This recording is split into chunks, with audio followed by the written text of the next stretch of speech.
Berrikuntza, sormena. Askotan pentsatzen dugu kenion kontua dela ezta, txinparra bat-batean pizten dena. Baina, eta esango banizue idea bikainak sortzeko errezeta bat exististen dela? Bai, ondo entzun duzue, errezeta bat. Gaur, berrikuntza nola irakasi daitekeen ikusiko dugu, pausos pauso edo nork jarraitu dezaken prozesu bat bezala.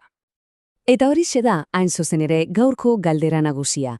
Berrikuntza, zer da? Edisonen bonbila bezalako tximista bat noizean behin agertzen dena, edo ikasi eta sistematikoki landu daiteken trebetasun bat ote da. Beno, adi egon, zeren bigarren aukera hori guztiz erreala dela ikusiko dugu. Eta adi, erretzeta hau ez da teoria hutsa, Exististen da leku bat, non berrikuntza literalki egunero sukaldatzen duten. Bai, menumateko plater bat balitz bezala. Goazen baleku hori ezagutzera.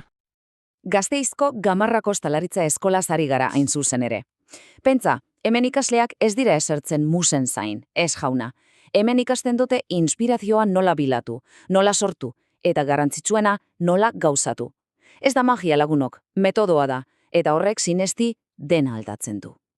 Oso ondo, baina nola demontre irakasten da sormena, zein da sekretua? Beno, goazen bai barrura, ikus dezagun zer den eta nola funtzionatzen duen Gamarra metodo famatu horrek. Hemen dator haien arma sekretua, triskamer eredua. Lasai, izena konplexua dirudi, baina ideia oso simple da funtsean. Esaten digu berrikuntzak lau ezaugarri izan behar nituela. Zeharkakoa, errealista, integratua eta jasangarria. Eta hori guztiaren oinarrian, eskamer izeneko sormen teknika bat dago. Goazen ba, mamira, hau da interesgarriena. Begira, triskamer eredu horren motorra, ideia guztiak martxan sartzen dituen pieza. Eskamer teknika da. Pentsa ezazue, zuitzako labana bat, baina sormenerako.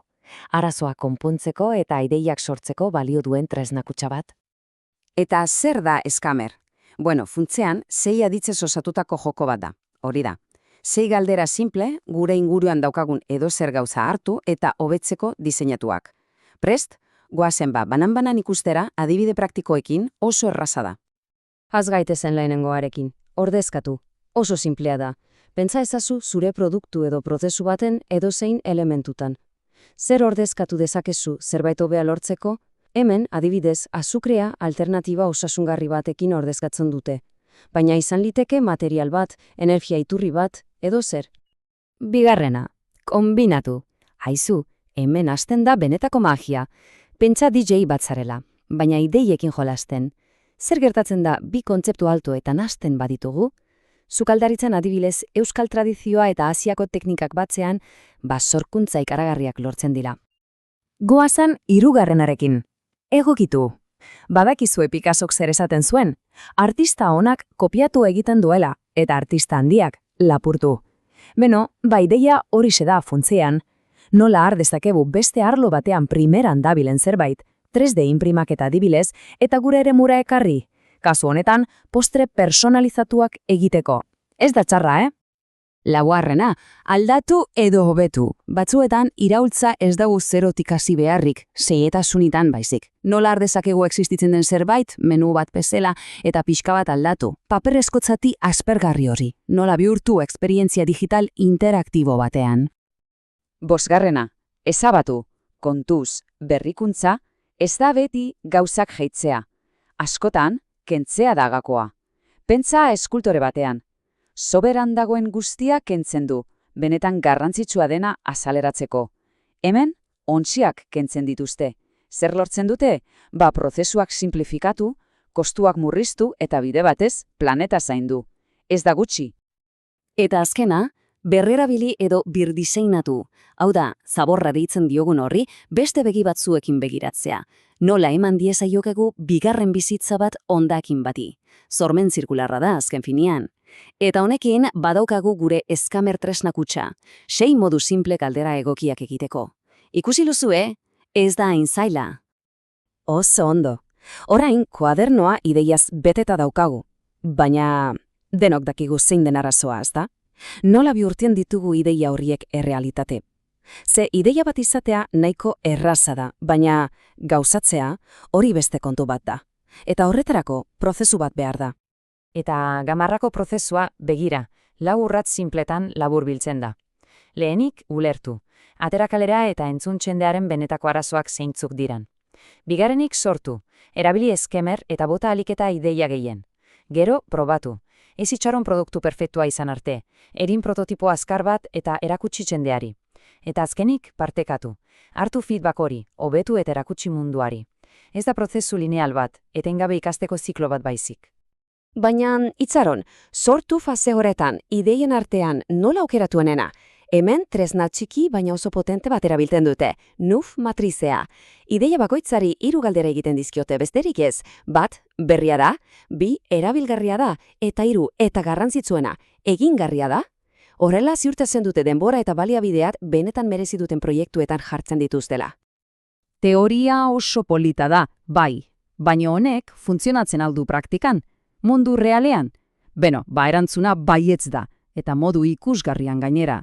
Ikus ditzagun metodo honekin ikasleek sortu dituzten proiektu harrigarri batzuk. Dena aurrela hasten da, ez da? Ideia txiki batekin, agian kafe baten ondoan zirriborratuta, baina gamarrako metodoarekin ideia hori ez da kuadernuan geratzen. Hasia landatu eta nola hasten den ikustea bezalakoa da.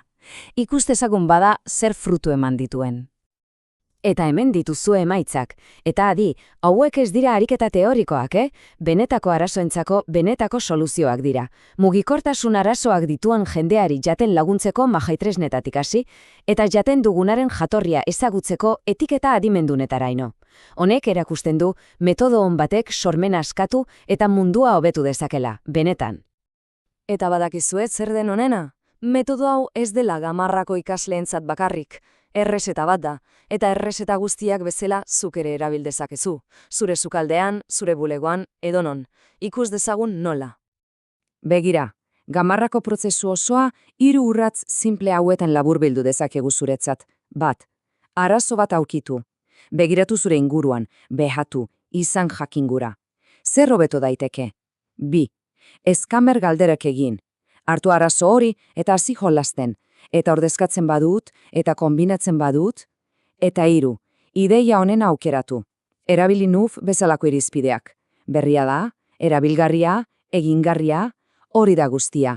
Edozein erronkari aurre egiteko balio duen errezeta unibertsal bat da. Beraz, gaurko idearik garrantzitsuena, nire ustez, hauxe da, berrikuntza ez dela doain magiko bat, landu daitekeen trebetasun bat baizik. Gijar bat bezalakoa da, eta SKMR bezalako tresnak gimnasiorako ariketak dira. Orai, zure txanda da. Eta galdera honekin utziko zaituzte pentsatzen, zure inguruan zein eguneroko arazo konponduko duzu lehenik.